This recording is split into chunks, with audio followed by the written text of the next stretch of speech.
Persungutan saya selidiki disebabkan oleh apa yang ada di dalam kita. Tong sampah, saudara buka tongnya, tutupnya, aromanya itu tergantung apa? Dalamnya. Kalau tong sampahnya berupa kertas kayak di kantoran ya, kertas-kertas gitu ya, pasti nggak ada baunya. Tetapi kalau isinya misalnya saudara habis makan apa, ada sisa saudara buang ke situ, bangkai juga saudara taruh di situ, pasti bau, betul nggak? Ya. Nah, tong sampah yang ada di dalam hati saudara apa? Dalamnya dipendem. Kalau orang dendam itu disebutnya apa? Memendam. Itu lu simpan sesuatu. Tangkap ini ya. Jadi tong sampah itu tergantung apa di dalamnya. Saudara berucap tergantung apa di dalammu. Percaya nggak itu? Ada orang yang ngomongannya nyelekit. Tahu nggak nyelekit? Nyakitin. Dia sih biasa-biasa aja. Karena di dalamnya itu apa? Kepahitan. Nah, ini saya mau bahas nih. Kenapa bangsa Israel di padang gurun itu bersungut-sungut? Nah, ternyata selama 400 tahun sekian, itu bangsa Israel itu dijajah dalam tekanan. Anggaplah tekanan batin. Coba kita baca dulu Keluaran 3 ayat 7. Ayo. Dan Tuhan berfirman, aku telah memperhatikan dengan sungguh kesengsaraan umatku di tanah Mesir. Aku telah mendengar seruan mereka yang disebabkan oleh pengerah-pengerah mereka. Ya, aku mengetahui penderitaan mereka. Ayat 9 aja langsung wacat. Ayat 9, ya. Sekarang seruan orang Israel telah sampai kepadaku. Juga telah kulihat betapa kerasnya orang Mesir menindas mereka. Ternyata bangsa Israel itu kerjanya bersungut karena hatinya apa ya? Dapat tekanan batin, luka batin, mengalami penderitaan, penganiayaan. Nah, secara kehidupan sehari-hari, kalau orang yang suka bersungut, berarti di dalam hatinya nggak beres. Ada luka batin. Sehingga yang tadi saya katakan, ada orang yang ngomongnya nyelekit ya. Tajam banget gitu. Ada yang pernah dengar gitu, itu dalamnya terluka. Ya, ini karena apa? Luka batin. Nah, begitu juga bangsa Israel ya. Dalam persungutan karena mengalami tekanan batin. Nah, tadi saya katakan tong sampah itu aromanya tergantung di dalamnya apa. Saudara, kalau sampahnya ya bekas makanan Indomie itu nggak terlalu parah ya. Tapi kalau ada bangkai tikus bagaimana menurut saudara? Jawab yang jujur deh. Baunya bisa sampai apa? Dalam hatimu ini ada bangkai atau tidak? Ceknya dari sini. Keluarkan. 1 Yohanes 3 ayat 15. Jadi pada saat sekarang ini kalau mudah bersungut berarti di dalam kita ada yang busuk. 1 Yohanes 3 ayat 15. Saya baca ya. Setiap orang yang membenci saudaranya adalah seorang pembunuh manusia. Dan kamu tahu bahwa tidak ada seorang pembunuh tetap memiliki hidup yang kekal di dalam dirinya. Apa akibat namanya pembunuhan? Habis dibunuh jadi apa? Mayat. Saudara simpan mayat berapa? Saudara sudah bunuh orang berapa dalam arti benci berapa orang? Kalau saudara membenci 4 orang berarti ada 4 mayat di dalam hatimu. Apa jadinya di dalam hatimu itu ada mayat? Istilahnya apa? Bangkai. Bisa tangkap ini? Rugi nggak saudara? Ya. Apalagi dalam hatimu ada iri hati. Keluarkan dulu Amsal 14 ayat 30. Iri hati, tinggi hati, kebencian, egois, kita kan nggak tahu. Apa kata firman Tuhan? Amsal 14 ayat 30. Lihat. Akibat iri hati, hatimu gerasa gerusu. Nggak bisa melihat orang happy. Ya, karena iri hati adalah susah lihat orang senang, senang lihat orang susah. Firman-Nya berkata, hati yang tenang menyegarkan tubuh, tetapi iri hati membusukkan tulang. Tong sampah itu kalau ada yang busuk, akibatnya apa? Keluarlah aroma-aroma yang tidak baik, tidak enak, nggak enak buat lingkungan. Itu perkataanmu jadi begitu. Nggak ada syukur-syukurnya, dikit-dikit ngomel, menggerutu, bersungut. Udah tangkap ini? Saudara coba selidiki. Kalau saudara bangun tidur sampai mau tidur lagi, terus ada, ya maksudnya 70% lebih banyak bersumutnya, artinya apa? Something wrong di dalam hatimu. Ada yang tadi saya cerita ini. Bisa nangkep ini? Saudara mau beresin nggak hari ini? Tentang yang tadi saya katakan, supaya namamu tidak terhapus. Ya. Nah, saudara, bersumut itu seperti penyakit menular, bisa menjalar kemana-mana. Betul nggak? Kisah 3 tahun yang lalu aja bisa diceritain lagi tuh. Buat bahan persumutan. Ada nggak yang seperti itu? Saya teropong nih. Tahu gitu mah gua sih, aduh, amit-amit, udah tuh cerita 4 tahun yang lalu. Dibawa lagi kemari. Itu namanya saudara lagi bongkar-bongkar sampah.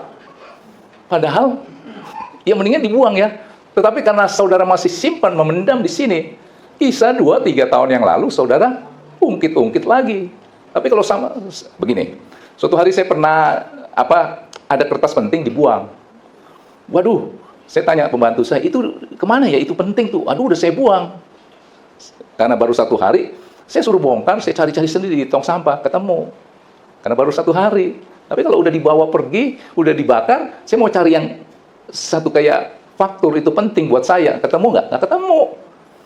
Saudara bisa bayangkan kalau berkas-berkas saudara punya, ada satu peristiwa terjadi di dalam kehidupan saudara, masih bisa dibongkar 3 tahun kemudian. Apa yang terjadi dalam hatimu? Hatimu ini jadi apa? Tong sampah. Rugi nggak saudara? Siapa yang di sini masih bongkar-bongkar?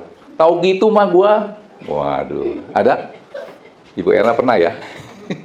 Yang mangut-mangut pasti iya tuh, saya begitu tuh. Kalau kesel aja, dasar tuh, gua udah bilang apa? Nah, udah tuh cerita-cerita yang kadang-kadang 10 tahun yang lalu aja masih ada. Buset, itu sampah abadi. Rugi nggak saudara? Ya? Oke, udah nangkap sesuatu. Lihat, iri hati membusukkan tulang. Tulang saudara rebus 1 jam aja belum tentu busuk loh. Tapi iri hati itu, sadis, bisa membusukkan tulang. Saya nggak tahu dalam hatimu ada apa. Ya termasuk tadi iri hati, kebencian, kepahitan. Jadinya begitu ya. Saudara coba bayangkan, dalam keadaan hati seperti itu, bisa nggak nama kita masih terdaftar di surga? Nggak bisa ya. Nah saya kasih gambaran dulu. Surga itu seperti apa? Terambil daripada Matius 22 ayat 11 sampai 14. Udah nangkep ya, yang busuk tadi itu apa? Membenci sama iri hati, ya. Matius 22 ayat 11. Saudara kan mau masuk surga, saudara dikasih baju yang bagus, artinya hatimu harus hati yang bagus. Kurang lebih begitulah, karena Tuhan melihat hati, ya. Ini gambaran. Matius 22 ayat 11. Ketika raja itu masuk bertemu dengan tamu-tamu itu, ini kita di surga nih ya, dalam pesta. Ia melihat seorang yang tidak berpakaian pesta. Ayat 12, ia berkata kepadanya, "Hai saudara, bagaimana engkau masuk kemari dengan tidak mengenakan pakaian pesta?" Tetapi orang itu diam aja. Bicara, hatimu dihiasi apa? Kekudusan, susah benci orang, susah iri hati, susah ngomel, susah bersungut. Adanya sukacita, kasih, mengucap syukur. Harusnya begitu. Ternyata di dalam pesta ini ada seorang nih, tidak pakai pakaian pesta. Ayat 13. Lalu kata raja itu kepada hamba-hambanya, lihat, hukuman neraka, ikatlah kaki dan tangannya dan campakkanlah orang itu ke dalam kegelapan yang paling gelap. Di sanalah akan terdapat ratap dan kertak gigi. Ayat 14-nya. Sebab banyak yang dipanggil, tetapi sedikit yang dipilih. Saudara sini berbondong-bondong datang ke gereja dengan harapan berkenan di hadapan Tuhan. Tapi sampah busuk masih ada di dalam hati kita. Apa kata firman? Karena hatimu menentukan ucapanmu. Keluarkan dulu Yakobus 1 ayat 26. Saudara datang beribadah dengan harapan berkenan di hadapan Tuhan. Tuhan perhitungkan ibadah saya sehingga nama saudara dan saya itu terdaftar, nggak kecoret. Mungkin cuma dicentang dulu, centang doang nih. Artinya jadi perhatian. Saudara lihat ini. Jikalau ada seorang menganggap dirinya beribadah, tetapi tidak mengekang lidahnya, ia menipu dirinya sendiri, maka sia-sialah ibadahnya. Capek-capek saudara datang kemari, mungkin ada yang lewatin banjir, hujan, jadi nol. Saudara nggak terdaftar lagi. Bisa nangkep ini? Ya, pahala ibadahnya, ya, ini ibadah yang sia-sia. Pelayanannya jadi sia-sia. Nah, kita anak Tuhan identik harus bersyukur, bukannya bersungut. Karena apa? Tempat tinggal Tuhan itu, saya sering katakan, ada dua.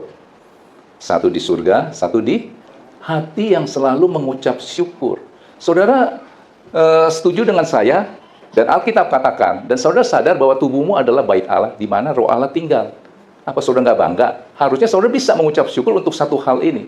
Wih, saya bangga, tubuhku adalah rumahnya Tuhan. Ya, coba kita baca dulu 1 Korintus 3 ayat 16. Ingat ya, tempat tinggal Tuhan tuh ada dua. Satu di surga, satu di hati yang mengucap syukur.